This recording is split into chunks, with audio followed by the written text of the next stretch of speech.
this time, Martin Odegaard. Zinchenko from Gyokeres, it's 4. Martinelli tiptoeing in. Predatory, perfect. There is a gorgeous arrogance about Arsenal now. It really is. They are enjoying every second of this. Hello and welcome to Not Another Arsenal Podcast, aka the Hector Bellerin of Arsenal Podcast. My name is Mike Hers, your host.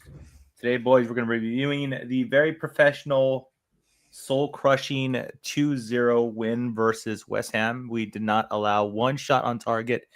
I believe this is one of the only games that we managed to keep an opponent at 0 XG. So that's something for the XG people right there. That's for sure. And we're going into an international break, of course. We'll discuss a little bit of Odegaard's injury history this season. Gyokeres' performance is coming under a lot of scrutiny, I'm going to say. So we're going to chat about that. A little bit of well-rounded fun before we head off and take a week break ourselves for the international break. First and foremost, as always, the introductions. Chris, welcome back, Chris. Hey, boys. Before we get started, I just got to say happy birthday to Ben White. Happy birthday. One of our favorite Arsenal players. We haven't seen much this year, but I was watching, who is it, Kimo FC on Twitter. Yeah. He loves to put together comps, and I think, Mike, you shared this in our group chat, but he slowed down that play last year when we were playing Aston Villa, and one of Aston Villa's midfielders kicks the ball at Saliba after he'd gone down, and Ben White takes a pot shot back at him in retaliation and then pretends like nothing happens. And I don't know. I love me some Ben White. I know you do too, Kelly. So I thought maybe we should honor him and the fact that he was birthed on this day 20, however many years ago. So happy birthday, Ben White. Yeah, he's the only current Arsenal player I have on the back of a kit. I have the Ben White on the back of the black and gold kit from a couple of years ago. That's one of my maybe my most cherished kits. But yeah, the happy birthday to the great man himself and all of his shithouse and goofiness. We're probably not going to see him a ton more this season. We knock on wood, but some of those fun, ridiculous times will be missed. Absolutely. We thanks to Timber, we're not really missing Ben White on the sporting level, but I mean, god damn, it was funny having him on the pod, on the game. So we should get him on the pod. He's got nothing else to do. Yeah, we invited him on the pod. Shockingly, he hasn't responded and still pending. So I'll let dear listener know if Ben White ever doesn't even open the Instagram message. What the hell, man? I thought we deserved more respect than that. So I heard that while he's a footballer, he doesn't watch football, nor does he listen to podcasts about football. So we have a better chance. We should make a video about Calafiori since he shared that video of how big the goal would have to be for him to score when he shanked it into like the third tier of the Emirates, and it was like the size of the entire stand. And he actually reshared that on social media. Whoever made that, somebody must have sent it to him, and then he went and shared it on his story or whatever. Another funny one that I liked that Calafiori shared was just like something about like celebrating the win, but he was drying a ball with a towel. Because he was back at the Emirates, and because we all know that they didn't allow it versus Newcastle, so it was just him drying a ball, just taking the piss out of the ref, I guess, just for FNGs. Yeah, he's good peeps. Absolutely. So I'm gonna take it that both of you guys are good. I asked both of you guys, how's everything going, and you guys started talking about some random. I'm good, Mike. Thanks for asking. Mid-season form, baby. Mid-season form. By the way, Mike, I am more Mexican than you are tonight because I'm actually sipping an añejo. Look at that. Añejo with some lime juice. You would be proud as our customary Mexican on the pod. What brand? Unpopular opinion. I don't like it aged that much.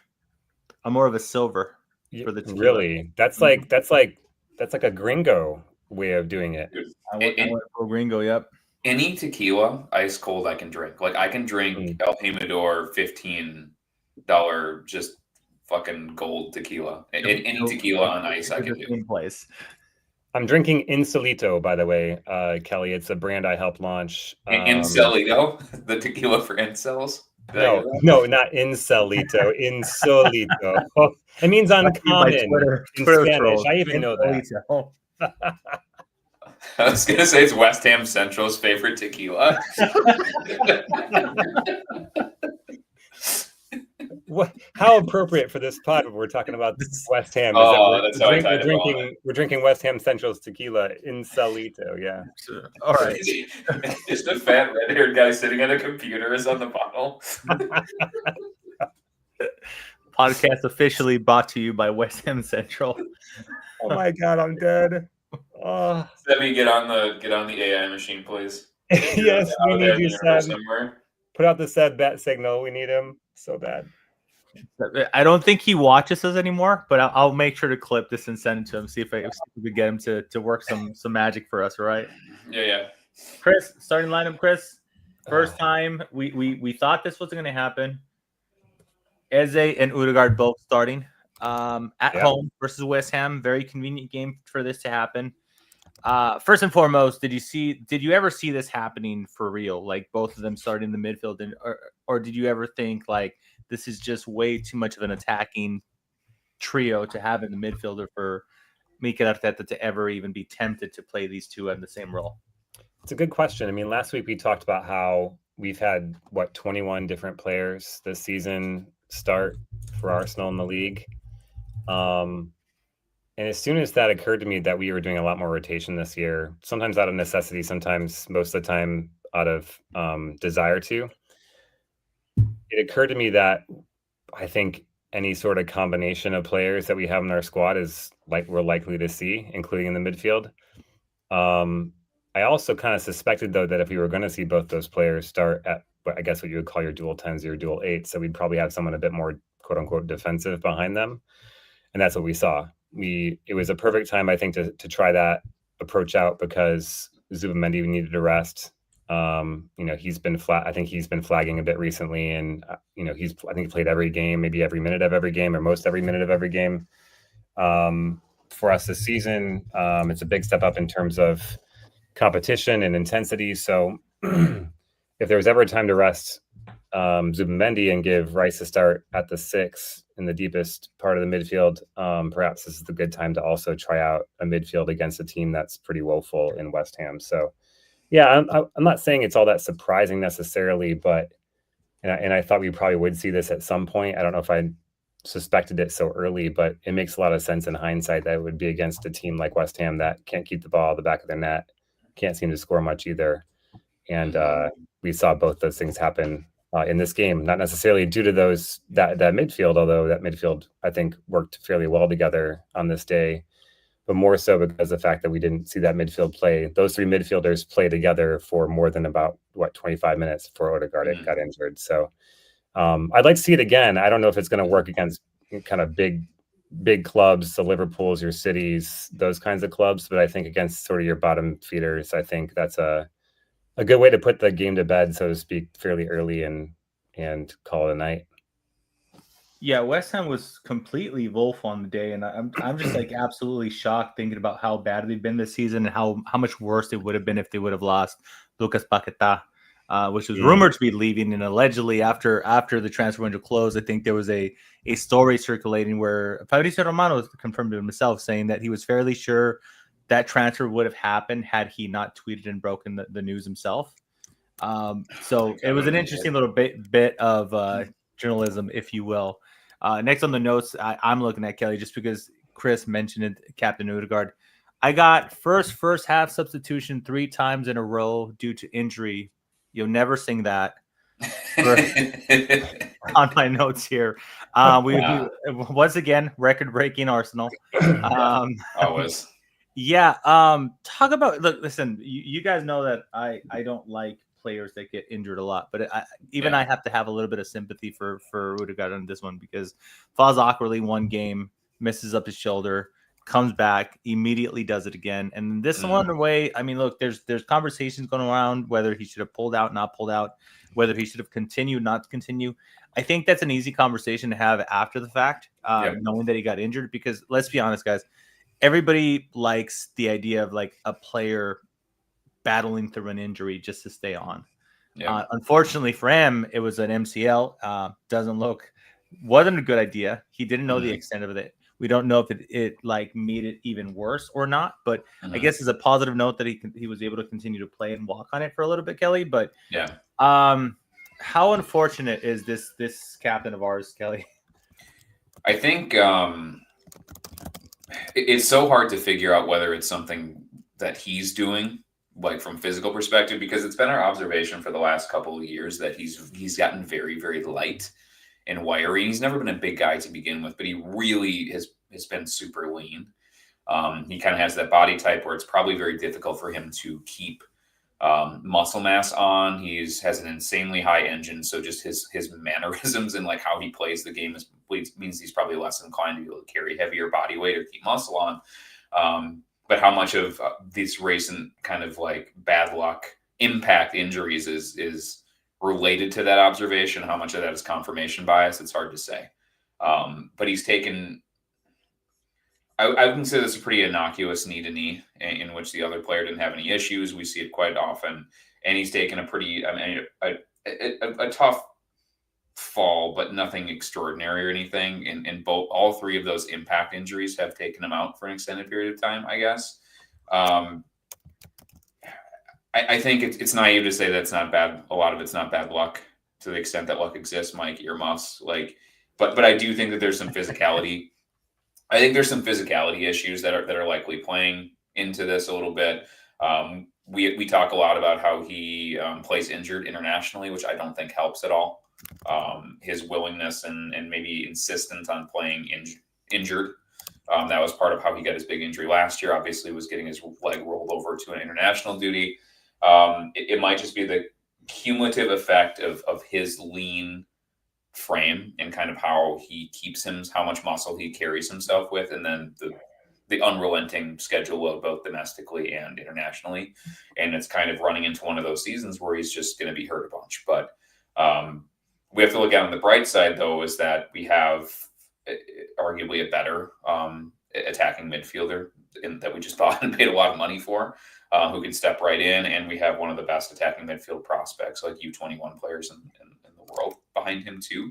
So if he's going to get hurt, this is a good time of the year to get hurt and then take more time to get right. And if it's going to be any position, that position appears to be one that we're well stocked, and we're able to fend off a couple competitions by simply using our other left wing options, sliding Eze into that position, and then having Ethan there for substitutions or lesser competitions. Yeah, to your point, I mean, quality and depth is one thing. Also, at a good time of year, you would normally say there's no good time of year to get an injury, but this October calendar, we got 2 weeks already for international break, and then what do we got? We got Fulham, I believe, Crystal Palace at home, I believe, which is they're having a good time right now this season, but they're better games. These upcoming 5 games are substantially better than the 5 games that we had initially in the season. So, it's still pretty crazy that we're dealing with this amount of injuries, but it's also pretty crazy that we've literally not noticed it, because every time we put out a starting 11, we look stacked. No matter what starting 11 it is, we look stacked, and that's with like Gabriel Jesus injured, Kai Havertz and Kapia. We haven't seen him kick the ball yet. Ben White's barely played any minutes. Miles Lewis-Skelly barely played any minutes. So it's actually pretty insane. It's nice. It's nice being on this side of the aisle where we don't have to worry about things like that. So we've literally never experienced this type of squad depth and quality in modern Arsenal history ever. And I would even say obviously, like when you go all the way back to the Invincibles, the top end talent doesn't we're talking about the best players, some of the best players that have ever played for Arsenal.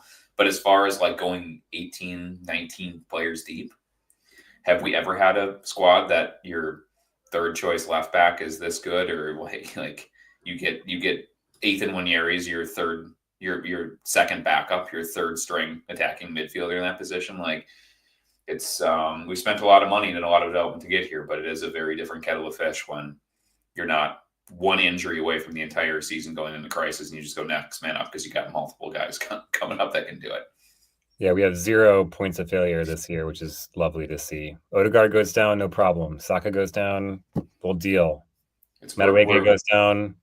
Kai Havertz goes down. Yeah, Havertz is down for 3 months, and we're cool. Like, yep. We just rotate in. Absolutely. We're really tempting fate here, by the way. We really are. We're just international break, but guys, just Oh not. my god! I think we've been putting good, no okay? play games yet. Ugh. We're getting way ahead of ourselves, bragging a little bit too much. Yeah, Dimitri's right. Dimitri's right, though. Zubimendi injury would be. I think our team has quite quickly. I wouldn't say defined by how he plays that role, but I think we would see a very noticeable difference in the way we play if we had to endure without him for a long period of time, because Rice is not the same player, certainly very, very good player, but a different player. Mm-hmm. And Norgard is neither Rice nor Zubimendi. So yeah, I think Dimitri makes a good point. I think he might be the one that if he were to go down for a significant period of time, we would have to, I think, quite noticeably adjust the way we play. Yeah, and I agree that he's pretty much the only one too, which is pretty crazy. But I mean, I think as we kind of look across competition and other teams too, like what does City do if Haaland goes down, right? And I'm not saying that Zubimendi is anywhere near the same quality as Haaland or has the same stature within the league and within his position group, but like. What does City do if Haaland goes down? Like, what does Liverpool do if Van Dijk goes down? Like, what happens in these circuits? They might actually have Konate injured. So, like, what do these big clubs do? You can't. It's the old Tim Stillman analogy that you only have so much blanket to put over the bed. So part of you is going to be cold no matter what you do. The idea is to have so much blanket and minimize how much of you is cold. So, like, both of your legs aren't hanging out. I agree with what you guys are saying about Zubimendi, but I find it a very interesting conversation to have just based on the fact that for the last, season or two, we've been complaining that Rice has been playing left 8. And we were like, no, that's not where he belongs. He belongs in the middle. I find it an interesting conversation, but Zubimendi is putting his own stamp. And speaking about Zubimendi coming into the fold for Odegaard, record-breaking Odegaard, as I'm going to refer to him. One of two line breaking passes, Kelly, that puts us in a really good position. Shot comes from Eze, if I'm not mistaken, ricocheted off from, I don't know, Fabianski, I think their keeper is. I can't remember who their keeper is. I feel like it's Areola. Did Fabianski play there? I'm not crazy, right? Fabianski played there. Okay. No, he played there for a long time. Thank you. I'm so glad I'm not that crazy. So look, excellent, just easy ball fell at Rice's feet. He taps that in. Kelly, his celebration and West Ham fan, are they ever going to get over it, or is this something that's going to stick with him for the rest of his career? I find this, legitimately interesting. As you guys know, I've always said it. Like in modern football, I don't think anybody could leave any club at this point. Like it's like there. I feel like there's no good way of leaving. The better you are as a player, the more upset people are that you leave. If you're a player of like mid quality that people already call you shit, good riddance. But if you're a solid, good elite player, I find it difficult to like look at it. They're not going to like accuse you of doing a money grab, accuse you of betraying if you go to a specific team, et cetera, et cetera. So I just find it odd, man. It's 3 years running and they have not let it go. What's wild about Rice, too, is that he did pretty much everything the right way. He stayed a couple seasons past when he had options to go. So he stayed for longer to win them something. It's something that they won, I think, was the Conference League, which is whatever. But it's a big deal for West Ham because they're like the bastard children of London that nobody cares about. And they've been like lapped by and then some by like Crystal Palace and stuff. So that was a club that he obviously has a lot of affinity for. He came up as a center back there. He was the club captain. He stayed and won them, which is for them a really big trophy, like a significant trophy. And then he fetched them a nearly world record sum, an English interleague transfer record sum, which they pissed away because they're a shitty club who doesn't know what they're doing. So like, it's really, really hard to, and it's especially because we live in social media world and we exist largely in a social media populated frame of mind, and that's the voices that we take in as we establish what different fan bases are thinking. I mean, maybe if you go to West Ham's fucking horrible stadium with the green fake carpet over the running track and ask an actual West Ham fan, he goes like, no, like, we appreciate what he did for the club. He gets a ton of money. We understand why he went there and why he didn't want to spend the 400 years of his career here, because look at this shit show. I think there'd be a lot of people like that. But as far as online and kind of people who would boo in stadium, it's kind of one of those things where you say, like, well, I mean, fuck you. Like, what would you do in that situation? And I'm not even going to preface it by saying this is like not a slight on West Ham. It is a slight on West Ham. West Ham is an underachieving club with a lot of money that is run really poorly and leveled a historic stadium that was high capacity. And instead of going and renovating it, they just did a cheap lease with like the Goodwill Game Stadium, whatever the fuck that thing is. It's an abomination of a football stadium because it was cheaper and easier and newer and everything. So, like, I'm sorry, but legitimate superstars don't want to stay in that environment. That's it. And when we live in a time now too, where there's so much money coursing through the game that the fourth richest club in the Premier League can pay $100 million for the right player. And I think that he's been, to the extent that it's possible to be good value for money to be $100 million player, he absolutely has been. And he's like been a really important part. And he feels like he's part of the furniture over at London Colony now. And it is what it is. I mean, it's being butthurt because you lose a big star, but like, I mean, I'm a fan of clubs in other leagues. Like if Juve comes and wants to take somebody from Lazio, they're going to do it. And it's like, okay, well, you're going to fucking Juve or Milan or like a better club where you can actually win stuff instead of dicking around and once every 5 years, if you stay at Lazio, making the Champions League and then getting knocked out in the first knockout round, which is considered a success for that club. Or like in Germany, if you go to Dortmund or something like that, it's like, okay, well, if you're really good, you're going to get quadruple the salary and you'll get picked off by Bayern Munich and then like they'll start over again. Like that's how it goes. There's a food chain here. Yep. And you can either rage against that machine or take that machine's money and reinvest intelligently. And all of a sudden you're fucking Crystal Palace or you're Brighton and you're like, or Bournemouth, and you sell these big players and you do it intelligently and you're a perpetual top half team who literally can make it into Europe after being an also-ran a couple of years ago and being in the Championship or League One 10 years ago. Like, that's how you effectively manage the resources that come in when you have to be in position to sell a superstar. And I think there was this veneer of we are actually a top 6 to 8 club that like ownership and everybody at West Ham pulled over people for a while. And it's like, I mean, that Dimitri Payet free kick was a long time ago, guys. Like, the Conference League is not a real European trophy, guys. Like, let's be real about where you sit. And listen to their fans; they'll sing it all game long because that's all they got. It's such a small crowd, man. Like, it's not real.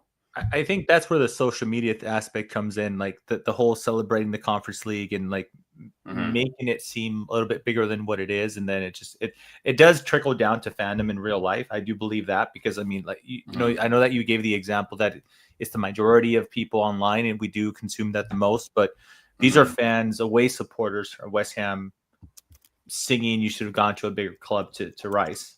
So so it does trick. I do believe it trickles down. I'll give you that much. But yeah, I think the exaggeration of the trophy thing. It's that I do believe that there's a changing landscape in football fandom due to social media, in which I think we all saw the clip of the guy from Arsenal Fan TV talking about how he doesn't celebrate goals, doesn't celebrate clean sheets, doesn't celebrate being top. Which one is that? Great. Tall. Do you know which one that is? Which Arsenal? I don't know his name. He's tall dude with a He had a Yankees hat on, which drives me absolutely crazy. Like having a baseball cap. Tells its own story there. Yeah, that's why Sebby's not here. Okay if he was a Dodgers cap. Because he used to use Mets hats with Arsenal jerseys. That's exactly why he's not here. So he was saying all of this, right, and saying, "Hey, I'll celebrate the league. I'll celebrate the Champions League." And I'm like, fuck, bro, for as dire as I am at the end of the season when we don't win, you fuck me, bro. You can't celebrate anything throughout the entire season. Just sim it. Just go to bed. Go watch the New York Yankees. Go watch the New York Yankees for a month and check up on us, at the end of October. See where we're at. Because, what is the fucking point of sport at that reason? At that point. First, I love that you said just sim it. That resonates with me so much. Like, if you can't enjoy being, it's like just like FIFA, just be your FIFA thing, just sim it and go to move bed it and on see what forward, happens bro. the next morning. Like, and I think that and again, we make reference to other podcasts that we listen to, but I think Yankee Gunner did have a good kind of solo rant where it's like the point of this is like having that type of joy. And like, if you want to like live your real life, like online faceless, like troll culture, like get absolutely fucked. Like when we win and last minute winners, we're going to be excited. If we are able to laugh together at the pain of like these other clubs like United and everything, like fucking A, right? We're going to like, what we're not going to sit here and sit in misery and qualify every piece of happiness and success that we get through Arsenal from the lens of, but it's all really meaningless because we haven't won the Champions League. Or it's all really meaningless because we haven't won the league in a long time. It's like, so that's what you think fandom is, but that's also when because of our proximity and our physical proximity and kind of how we consume football, how we're forced to as being on this side of the world, it's distilled through the lens of like hundreds of thousands and millions of detached teenage trolls that just sit on their computer and fax brub each other and say a bunch of insane shit and just troll. Like the troll culture is trying to rob us of our joy, and I think it's effective a lot of times when we're already down. It like helps us. It's like an extra pair of boots that just kicks us in the ribs that we don't know is even in the room with us. And like, but honestly, like fuck off. Like it's fun beating shitty teams, and it's fun winning stuff, like winning matches even if you're not winning things. And like I think it speaks also to a lack of, they are usually fans of clubs that require very little of you to be fans. Like they're Real Madrid fans, or they're Barcelona fans, or they're they've styled themselves Manchester City fans, or now they're Liverpool fans. Like whatever the last thing is, and whoever has won the most recent, that's who they're fans of, and they absorb and co-opt that success into their own personal success as if it's something that they can go and beat other people over the head with. It's like, but really, man, you're just like a fucking kid from Bangladesh on his computer, and you play FIFA, and you decided last week that you're a Liverpool fan, and now it's Sabazlai season, and you just troll people all day, all night. And this is something that's happened to you in the last like 30 60 minutes. days. Yeah. It's the why in America you couldn't walk around in the 90s. You couldn't go to your elementary school without seeing 15 kids wearing a Troy Aikman and Emmitt Smith jersey. It's like, why is that? Like, why now when you go to like pick up your kids from school, like why is there somebody wearing a fucking Chiefs jersey in Chicago or Minnesota or like California? It's because people don't have the sack to be real fans. Like they don't have the balls to. So they grab onto whatever the big thing is now, and they retrofit their fandom based on what's the easiest to be. The people want to be required, nothing to be required of them to be fans, and they want to reap all the benefits with none of the suffering that happens. And to them, absolutely fuck off. Absolutely fuck off. Just because I was about to move away from the online thing, and before I forgot all this, shout out to Crystal Palace fans that have probably handled a departure of two of their biggest stars in the best way possible. I will say that. I did say that it's almost impossible to leave in good terms, but Eze and Elise both proved that it's possible. Before we move away from the social media thing, but I would just, he posted this and it reminded me, I think you guys might have seen this post where it says there was a Liverpool fan saying that Isaac is going to tear the league apart once he, quote, adapts in the league. And it just, I just considered it quality engagement farming.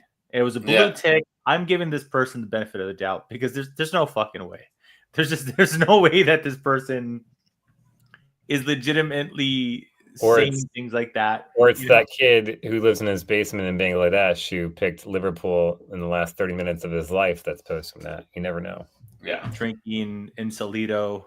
Exactly. Virgil van Dijk memes. Mm-hmm. Virgil van Dijk memes as he bends over, which is internet never fails, by the way. Yeah, once you've been memed like Van Dijk has just been memed, that's gonna hang like the giveth and taketh away, man. Like that's absolutely. Definitely one that's one's gonna hang over him on the internet and And in that particular situation, I'll allow it. All right, fair enough. Chris, moving on back to the game, we got a penalty. Again, I'm just giving Zubimendi his flowers because I do occasionally like to be down on him. I know a beautiful pass from him. Picks up the ball. Saka picks up the ball outside of the box. He fills hands. He does well in keeping up. But once he makes it into the box, that pressure continues from the defender. He goes down. Boom, penalty. Surprise, surprise! It wasn't overturned, so that's a plus for us. Now, I guess if you want to call this the big story about it, first and foremost, shout out to Bukayo Saka and his consistency, 100 goals / assist involvements in 200 games. So that's a big major milestone for him. And maybe potentially that played a little bit of the part for him deciding to take the penalty. There was a video resurfacing after the game that definitely looks like Gyokeres was at the very least, it seemed like Gyokeres was asking, "Hey, like, he can thought I he was taking it? He thought he was taking it. Yeah, he might have. We saw, like, I think there was another game earlier in the season in which, like, Declan Rice is holding the ball, talking to the ref, and Gyokeres is like a foot away from him, just trailing him all over the place. So I think it's one of those things where Gyokeres, he either thought he was going to do it, and I'm generally curious because I if I'm not mistaken, Miguel Arteta said it's kind of up to the players, but there's like a hierarchy. There's like everybody knows it's Saka, everybody knows. Then it comes like Declan Rice or something. But Gyokeres being so damn good at throwing, kicking penalties, taking penalties. It was kind of a 50-50 to see Saka grab the ball and take it himself. I don't know. I was a little surprised, but at the same time, I'm kind of like, he's Saka. He could do whatever he wants in this club. And may I don't know. Am I giving him too much credit? And am I bigging him up? I'm not saying he's above the club, but I think him and Arsenal are the same person, is what I'm saying. So it's the same entity. Arsenal is Saka, Saka is Arsenal, and I think it's very difficult for most modern fans to separate them as entities, so to say. But how are you feeling on the Saka decision overall, Chris, of taking the penalty himself instead of handing the ball to Gyokeres? Well, first, we were reverse balling their back line to death. I mean, we had 3 or 4 chances, I think, before this one actually got converted into a penalty kick where we had the ball in the kind of the right channel and had reverse balls through their back line and were dangerous. Now, having said that, as I'm thinking about this, it was Timber who was knocked down into the box, so it wasn't exactly that call, but you had mentioned the through ball, and I was just reflecting on that as being a part of that first half where we looked really dangerous. On this particular play, yeah, I mean, I was a little bit surprised. I remember those same quotes from Arteta saying or inferring that maybe Gyokeres should be our penalty kicker this year. I mean, he's a very good penalty taker, to be clear. I mean, he's about the closest thing I've seen to Harry Kane from the penalty spot. We all know as much as we don't like Harry Kane that he's a very fantastic striker at the ball. So a bit surprising that Gyokeres didn't take it. But having said that, too, like to your point, Mike, Saka was the captain, I think, on the pitch at that point. To your point, he is the face of the team. I mean, when we think about Arsenal, I think probably the first player we all think about is Saka. And when you look back at the penalty kick that he takes and the way he strikes it, I mean, that's probably the best penalty kick I've seen him take. I mean, he absolutely lashes that with his left foot into the right, to the goalkeeper's left, into the side netting at pace. And I don't know if that was him making some sort of statement that like penalty kicks are mine, or this is my 100th goal involvement, or we're going to beat West Ham, who have beaten us the last 2 times. But it seemed like he was making a statement about something to someone or some group of people with the way he lashed that. I just never seen that before from him. And it was good to see, because I think Arteta has shown that when it comes to those kinds of decisions, I think he lets the squad figure it out. I mean, we all remember the time when Odegaard gave it to Havertz because Havertz needed a goal that got him off 0 goals in his start to Arsenal. That wasn't Arteta that directed that. I believe that was the leadership group and Odegaard specifically that decided that. And I think, in many cases, not all cases, and we like to joke that Arteta is kind of like a joystick manager where it feels like everything feels overly choreographed and designed and controlled. This might be one area where he allows one of a couple areas where he allows the group to figure out what the right solution is. And it didn't seem like Saka was going to be giving that ball up. He took that ball immediately when the penalty kick was called, when the penalty was called. And he didn't look like he was giving it up to Gyokeres, even though they were talking with their hands over their mouths saying God knows what. So yeah, it's nice to see. It's also nice to see that we've got a number of penalty takers that if we need to depend on one and one is out injured or has been subbed off, that we've got a group of players that know how to put it in the back of the net, not just relying on one person. So, although I don't think there's anything to read into it. I think it was just in the moment Saka wanted it and he took it and he proved that he was up to the task. There's a conversation going online as I look for what I dropped. I think it warrants the conversation because a lot of people are saying, I don't know why we're even talking about this. We're talking about insert random Virgil van Dijk. Does it have to do with this? The conversation. No, it doesn't have to do anything with Virgil van Dijk working, surprisingly. Oh, okay. Sorry, I like how you just had that loaded up, Chris. Amazing stuff. Just amazing stuff. Great content. Now, so the Gyokeres conversation. So he's been five games without scoring a goal, Kelly, and a lot of people are praising him and saying, hey, the reason Bukayo Saka isn't double teamed is because of the amount of work he does. His hold up play is improving greatly. All these type of praises that he's getting, right? And I'm sitting on the side, like I understand what people are saying. He's trying his ass off, and I could totally give him his flowers for that. What I do find curious, and this is what the other side of Twitter is asking about, is where are the goals? Because he's brought in to be closer to the profile of Haaland, like the guy that scores 20 goals for us and takes us. He wasn't brought in to be Kai Havertz and Gabriel Jesus, who got smashed for doing all this off the ball stuff. Yep. And everybody said, I say everybody, a lot of supporters said, hey, thanks, but no fucking thanks. You're a striker. You're not supposed to be playing 10. You're not supposed to be dropping deep. And here we are. We get this player that's lethal, that scored 50 odd goals. Yep. And he's fucking holding up play. And I'm like, okay, so I felt like I've asked the system versus player thing before, but where do you stand on the Gyokeres? Are you perfectly happy with them, or were you? I'm going to ask you as far as expectations go. Yeah. Were you expecting more tap-ins, Kelly, so to say? Yeah. Like more ball in net. I was expecting more output. So he has 3 goals in all comps, 2 Premier League goals, and they both came in the same match.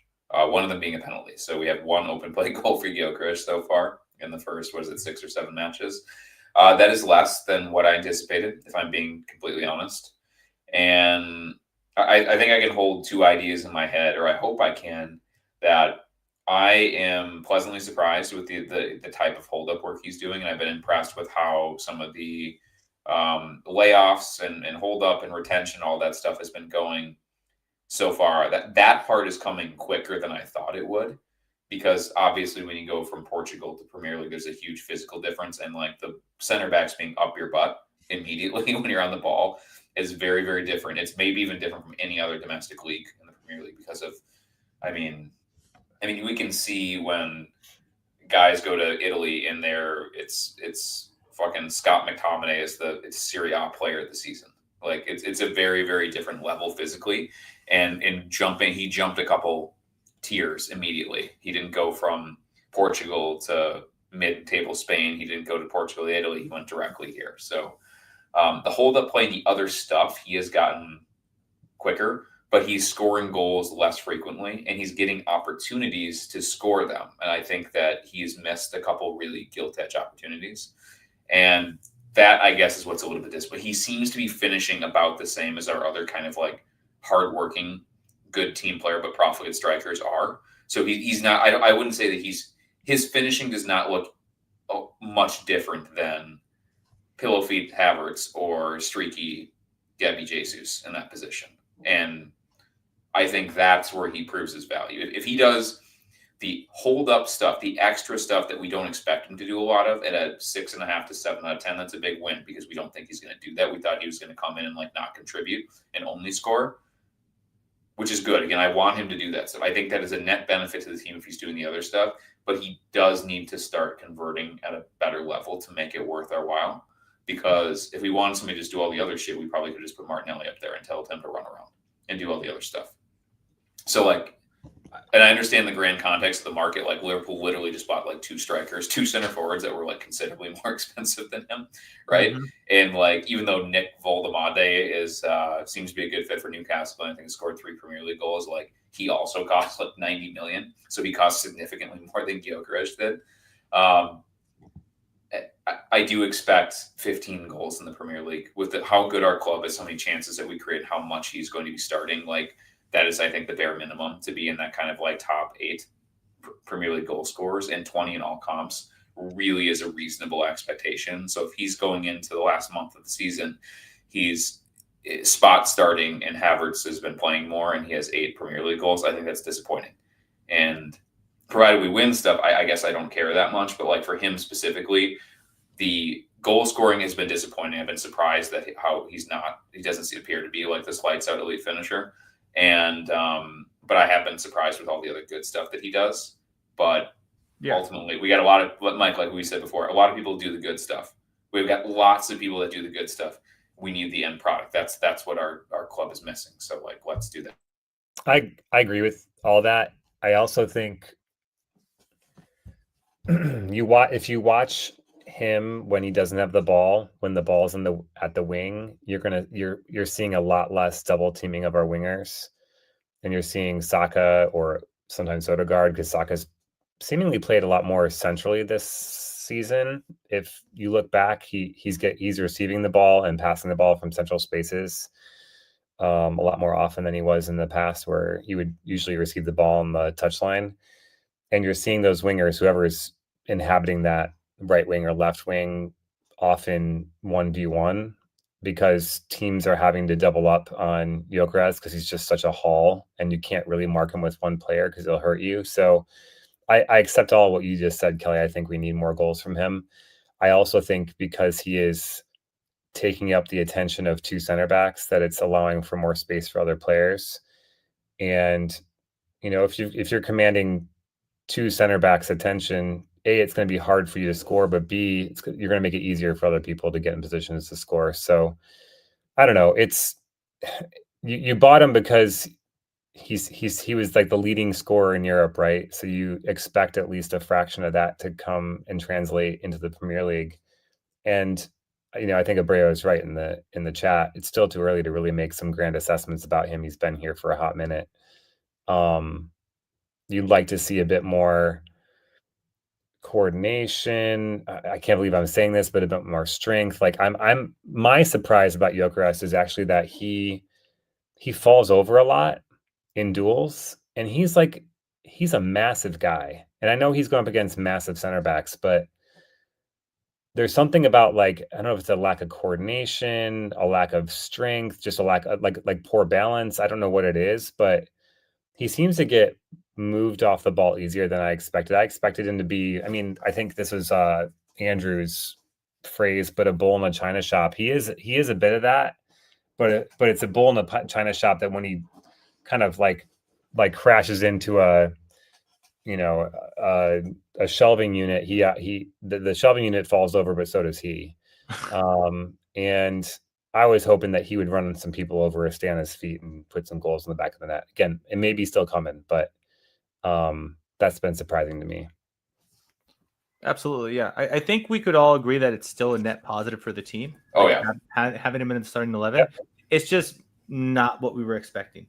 I don't think I think I speak for everybody. It's just not what we were expecting. That's all. We all had these long conversations at preseason when he actually cemented the transfer to the Arsenal, where we were like, well, how are we going to adapt technically? How is our system going to function for him? and it's been none of that. It's literally been him adapting to our system, seemingly. Again, Kelly, to your point, the more gilt edge opportunities that he misses out on, I think that's when the scrutiny is going to be turned on. And I think it's beneficial for the fact that we're still winning games. If we weren't winning these games, I think the Heat would be substantially worse. I mean, look, we all know what's going on at Liverpool with Wirtz. 5 games, he went under the radar. Nobody really spoke about him. Lost 3 games in a row, and now it's international football. You could tell, by the way, the pundits are fucking bored. They're seeking ratings and clicks because I've heard some of the worst fucking takes from mainstream media during this international break just to stay fucking relevant. But it's now because there's 2 weeks of international football and no league. Now we're talking about Wirtz in a negative way. And now we're scrutinizing Gyokeres pretty much because it's like a time filler for us. We got 2 weeks of fucking nothing but international football. So here we are scrutinizing these type of performances. So interesting, net positive, but not what any of us expected. That's all. I agree.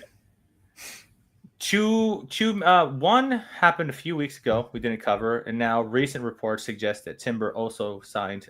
Let's talk a little bit about our defense, and we're going through a lot of contracts negotiations that's going on right now. Berta is continuing to do a fabulous job.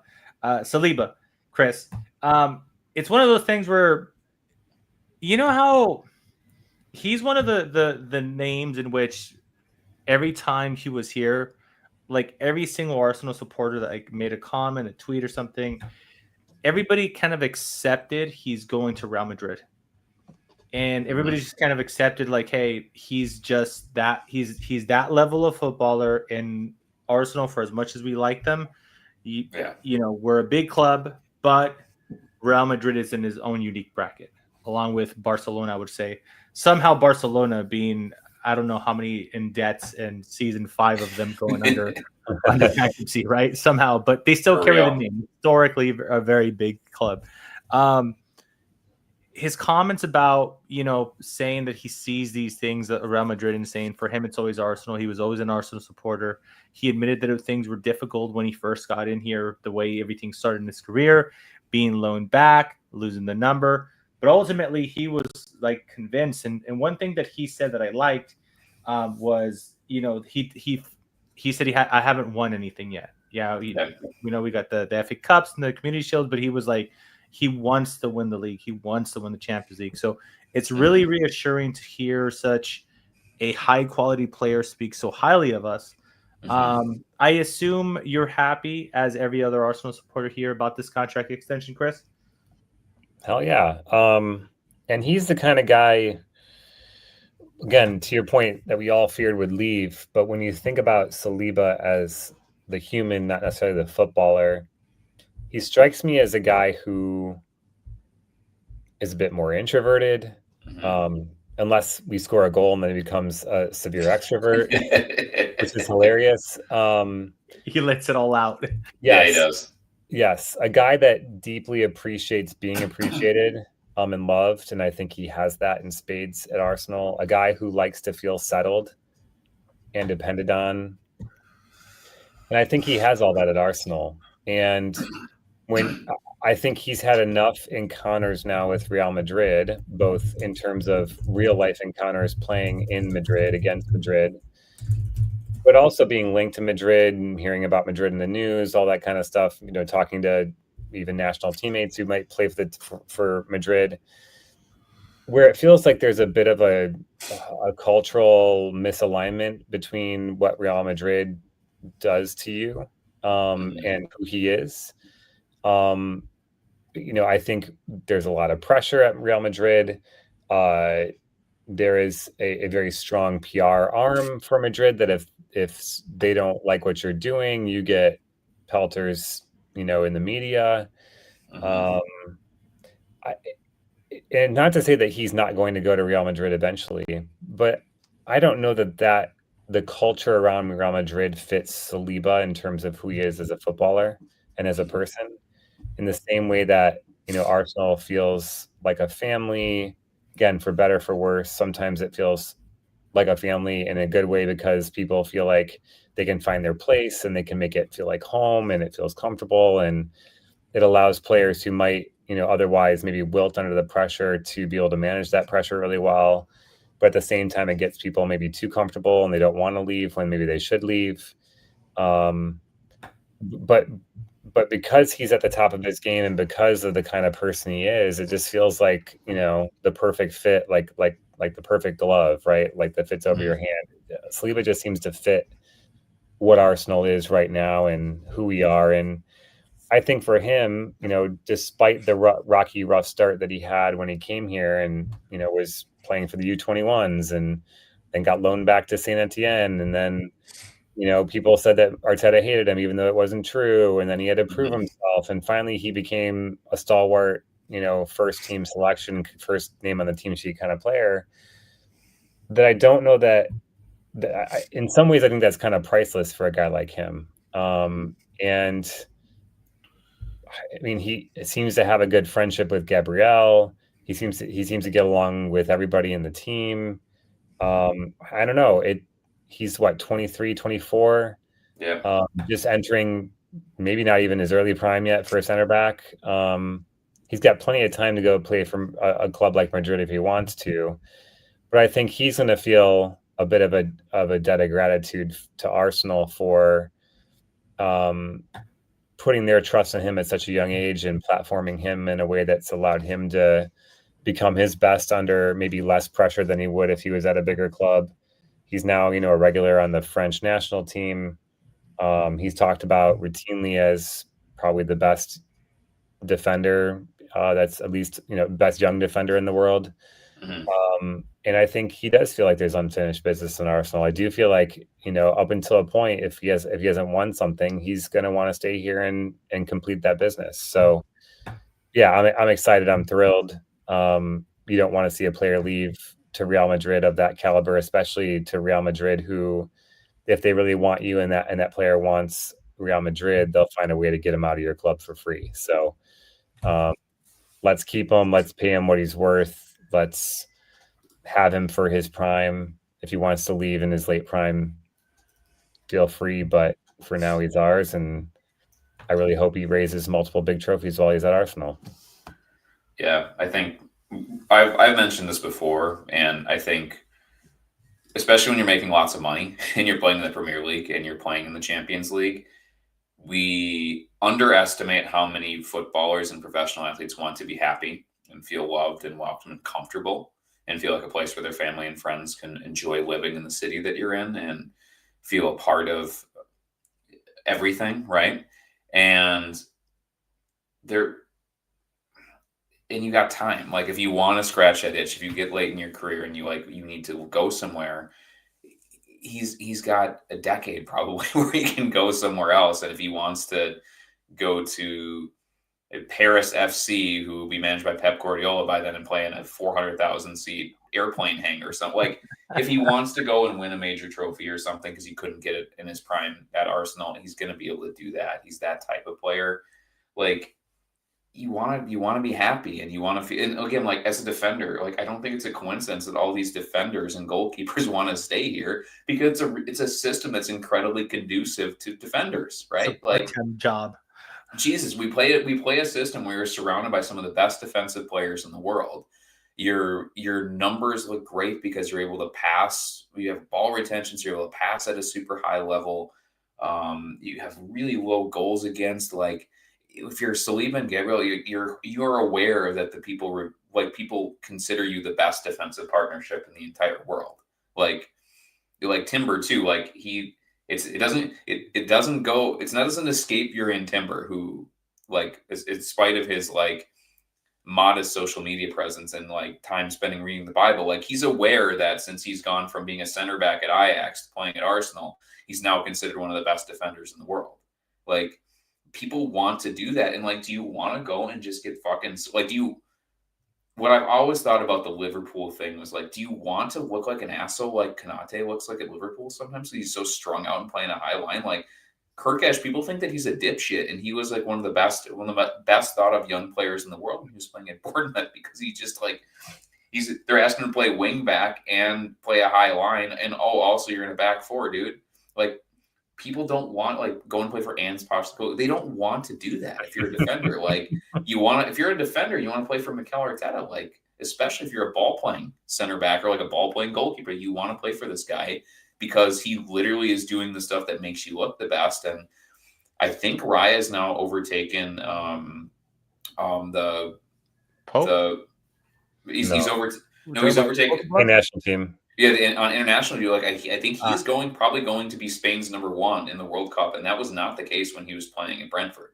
He was like the third guy there, and so all of these things and the reputation that precedes and the aura that you bring in by being like, we're part of this Colossus defensive unit, that means something to people too. And there are defenders who might be better, but if you're just showing everybody your asshole all the time because you're running back and you're strung out this way 2 ways from Sunday and you have 3 managers in 4 seasons, it's not good for you and your career and your money and your status and all that stuff. So if you come to Arsenal and you re-sign for Arsenal, you make a shitload of money, you get to live in London, you get to play at an incredibly comfortable club, and you're like a demigod here, man. You're the number 2 on your back for Arsenal, and you got your songs, and what's better than making $300K a week and doing that? Really? Yeah, I had a look because I was kind of curious about his wages. So it reported 250 for him, and just because you mentioned Timber, we were going to talk about him too.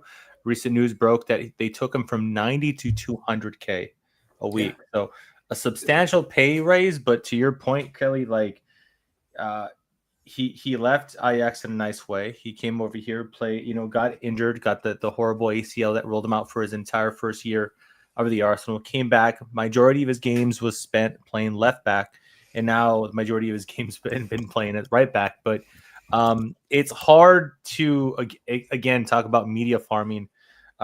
Engagements during the international one was somebody said, is this the best right back in the league? And it was, I forgot what right back they were fucking some of the about. people that were posting, it's I've never even heard of this person. What the fuck are you talking about? Yeah, it's amazing, but he is well deserved as well, to your point. 200K. I think our wages are climbing up there. Our wages have to be climbing up there. So hey guys, we're gonna have to win something sooner or later, because to suffer this. You know what is crazy about Arsenal too? For as tight as we were, we just give pay rises to people who we think are good players to keep them happy. When we gave Trossard a pay rise, we just gave him more. He didn't extend his contract. We just gave him more money. It's that contract you're doing. We love you.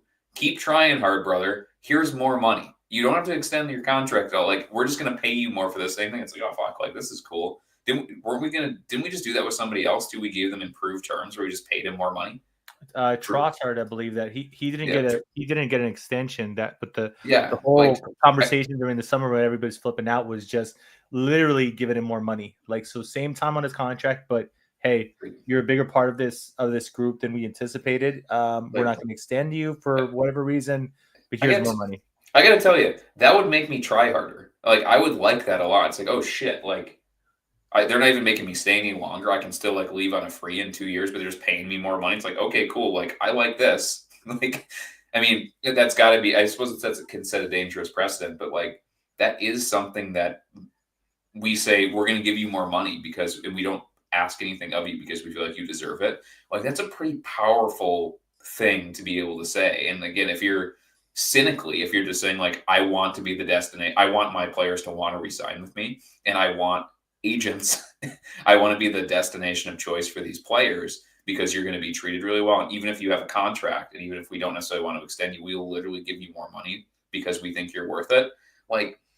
That's pretty fucking powerful too. And again, Chris mentioned this again, the push and the pull. People don't want to leave when a place like that, and you kind of want them to leave, but you also, the trade-off is probably a lot of squad harmony and desire to be here that is almost certainly, towards the highest of any competitor club. You think about how Barcelona will take their captain and try to make them not get paid when they're injured, like they did to Ter Stegen, and publicly flog him to try to save a nominal amount of money, and go to their idiot fans and try to have them like stoned out of the club. Like that's Barcelona. Like, do you want any of that? It's like, fuck you, man. Like, I'll stay here and say, you know what, Leo, you're a nice guy. We like you. You're at 80 grand a week. How about 120 grand a week? You deserve it. It's like, all right, thanks, boss. Like, yeah, I'll go run hard. Sounds good, man. And Chris, Dimitri has mentioned David Raya, and I just Google searched. It says that officially announced on October 2025. This escaped me in my timeline because I was unaware that Raya got a pay bump as well. Were you aware? That was what I was thinking of. In addition to Trossard. Yeah, he didn't get an extension on his contract. He just got a pay bump from whatever to whatever. Supposedly it happened over the summer. They were saying, and it's just now being reported. Who knows what's really true? But I mean, that's another guy I thought about. Like, why are we just handing out bigger wage packets and not an extension of his contract? But you think about David Raya. I think he's got a contract until he's roughly 33 years old, and you can still be a top goalkeeper at 33. But you know. It might be time for a club like Arsenal to begin looking for who's the successor in between now and then. And so I think what it does is it rewards his quality as a top 3 goalkeeper in the world, probably, and top 2 or maybe the best now with Alisson out. Maybe he's better than Alisson already. Who knows? In the Premier League, it rewards his quality, his performances to date in an Arsenal shirt. I'm sure it's, giving him quite a significant pay bump. But it doesn't commit us to years beyond maybe where he'll be at the top of his game and the top of the game, so to speak. So in a way, I think it's probably a win-win. Now, the only thing it doesn't do is maybe protects his value in the case that, we want to sell him for something. But goalkeepers at 32, 33 aren't commanding a huge fee anyway. So it's probably the right move by the club, even if it looks a little bit strange on paper. Yeah, and just talking about players that, just because you mentioned the players not wanting to leave, Kivier spoke recently in Portugal, and he kind of cleared the air about, the idea that the club wanted to sell him to upgrade for some reason, or the club wanted to get a transfer fee from him. And he said it was the complete opposite. He literally stated, and asked Mikel Arteta to leave. And I do think Arteta is one of those type of managers, if I'm not mistaken. Pep Guardiola would say it publicly a lot. Like, if a player doesn't want to be part of the group, he doesn't have to be part of the group. So he's not going to keep somebody that's unhappy around the place. So, but it's refreshing to see more and more players that do end up leaving us speak about the club in a positive way. So clearly, as you guys said, sometimes it's a good thing, sometimes it's a bad thing, because we do end up with a few players that are so comfortable here that, that like Reece Nelson his contract is going to go to the end, and Vieira, I'm not sure what's the actual agreement is over there with Stuttgart. I think he left too, if I'm not mistaken, or is it Stuttgart? Yeah, Stuttgart, I think. Okay. I could be wrong, so somebody could feel free to fact check me in the live chat. I don't know what his thing is, his contract situation is between that, but the majority of players don't want to leave us, and I think Kivier was just in a very specific place where he was like, "Hey, I appreciate everything you guys done for us. You've raised my profile internationally, but I don't like playing." It's really, it's very honest on his behalf to say, I could see that I got Gabriel and Saliba in front of me. Yeah, I could see that I'm not a starter, and hey, props to him, right, for doing that. So, shout out to him, Chris. If you want to circle back before we finish off this podcast, I feel like you had a little bit more. Insert this, just like last week. I had some random thought that I had, and it was just long live fucking Redcliffe giving Amarin 3 years. Your random thought of the week, if you will, Chris. I like this trend, by the way. Random thought of the week is Declan Rice celebrating by staring down the West Ham supporters that was taunting him the majority of the game, and just sending him into an absolute frenzy, and just circling around with the social media thing a little bit, is how offended they are that he dared stare them down like that, despite giving him dog abuse throughout the 3 fucking years. Like, seriously. Yeah. He got dog's abuse every time he went over to that corner to take a corner. He gets that every time we play West Ham. Mm-hmm. I don't know. I don't get it. But then again, we don't support a club that feeds all the big clubs in our division. I mean, we used to be Man United's bitch, but we're not anymore, thank God. Just about 6-7 years ago, dude. Yeah, I know. It feels like forever ago. And I guess, we didn't love Robin Van Persie. We didn't love Cesc Fabregas, although you do, Mike. That's fine. Mm-hmm. we didn't love any of that. We didn't love a lot of the players that left for rivals, who were willing to spend more and probably won more as well. But the guy delivered a trophy for you, the first trophy in 70 years. Mm-hmm. And I know we talked about how it's not a real trophy, but for West Ham, it is a real trophy. It's a relative glory. It's a relative success. And they celebrated the hell out of that with him, and they should be grateful. And they remind us all the time they got 105 million for him. And at the time, they told us that they were getting better because they got rid of Declan Rice for 105 million. So, joke's on them. And Slightly, yeah. Declan Rice loves to remind them that the joke is always on them whenever he scores on them, which he does with frequency. And I love how he doesn't stoop to the lowest common denominator and just celebrates the hell out of the goals. What he did this time was he calmly puts the ball in the back of the net. He circles the goal, but he makes sure he starts on the side where the West Ham away fans are. And he just gives him like the evil eye, like 3 times. He looks at him, then looks away, then looks at him, then looks away, then looks at him a third time. And almost like, yeah, what you gonna do about it? I'm now at a real club, and you might hate me, but I don't care, kind of attitude. And it allows him to remain looking like he's the class act that he is, but it also allows him to, I think, communicate something quite directly to the fans that used to sing his name every game. So yeah, it was a class finish. I mean, in many ways, it reminded me of the finish that Eze missed earlier in the game from a kind of similar area of the pitch and off a half volley, I think. Not trying to compare the two players, just the fact that the circumstances were similar. And he's a guy who grew up in an academy as a center back. I mean, we forget that he, by training, he is a center back.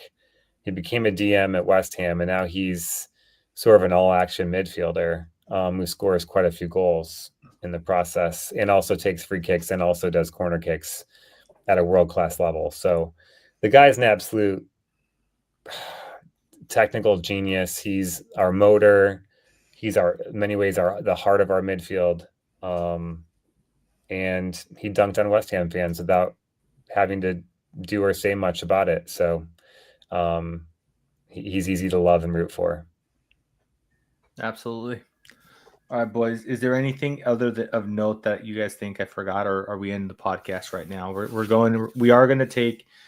I'm planning on taking. I should be very specific. I'm planning on taking next week off because there's no Arsenal. Whether Kelly and Chris want to do like a pop-up one, I don't know. That's to be determined. Go ahead, Kelly. Or I thought we were going to do 30 minutes on El Grande Americano being a face in AAA. Well, it's nice talking to you guys. Nothing. I'm just kidding, by the way. I forgot my mask, Kelly. I feel silly. Till next time.